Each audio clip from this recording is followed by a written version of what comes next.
দর্শক, এই মুহূর্তে পাওয়া খবরে আমরা জানতে পেরেছি বিএনপি চেয়ারপারসন বেগম খালেদা জিয়া আর নেই। বিএনপির অফিসিয়াল যে ফেসবুক পেজ, সেখানে বিষয়টি নিশ্চিত করা হয়েছে। এ বিষয়ে সবশেষ তথ্য জেনে নিব। এভারকেয়ার হাসপাতালের সামনে আছেন সহকর্মী তাজনুর ইসলাম। তাজনুর, আপনার কাছে সবশেষ কি তথ্য রয়েছে আমাদের জানাবেন।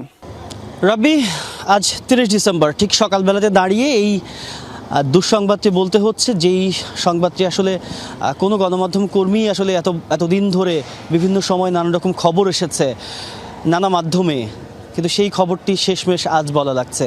কারণ আজকে দলের তরফ থেকে এরই মধ্যে কনফার্ম করা হয়েছে, নিশ্চিত করা হয়েছে বেগম খালেদা জিয়া ঠিক আজকে সকাল 6টায় তিনি শেষ নিঃশ্বাস ত্যাগ করেছেন, তিনি মারা গেছেন।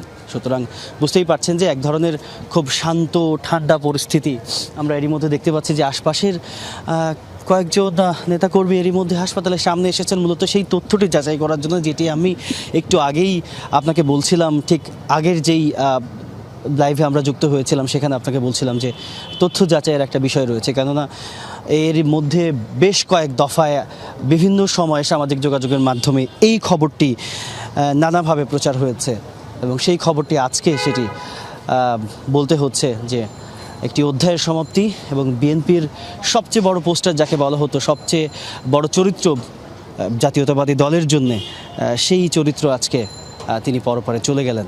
এবং একই সঙ্গে একটি শান্ত এবং খুবই শোকার্ত পরিস্থিতি এই মুহূর্তে এভারকেয়ার হাসপাতালের সামনে।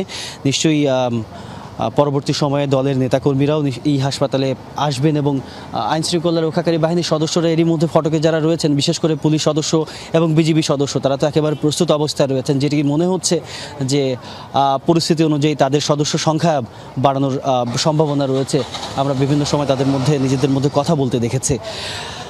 তবে গতকাল রাতে এই নাটকীয়তা কিংবা নানা রকম ঘটনা প্রবাহের মধ্যে দিয়ে গিয়েছে এভারকেয়ার হাসপাতালে। বিশেষ করে খুব জরুরি মুহূর্তে, খুব জরুরি অবস্থায় তারেক রহমান এবং তার স্ত্রী ডাক্তার জুবাইদুর রহমান এবং তাদের কন্যা জাইমা রহমান সহ পরিবারের সদস্যরা, একই সঙ্গে মেডিকেল বোর্ডের সদস্যরা, তারা দীর্ঘ সময় গতকাল বৈঠক করেছেন।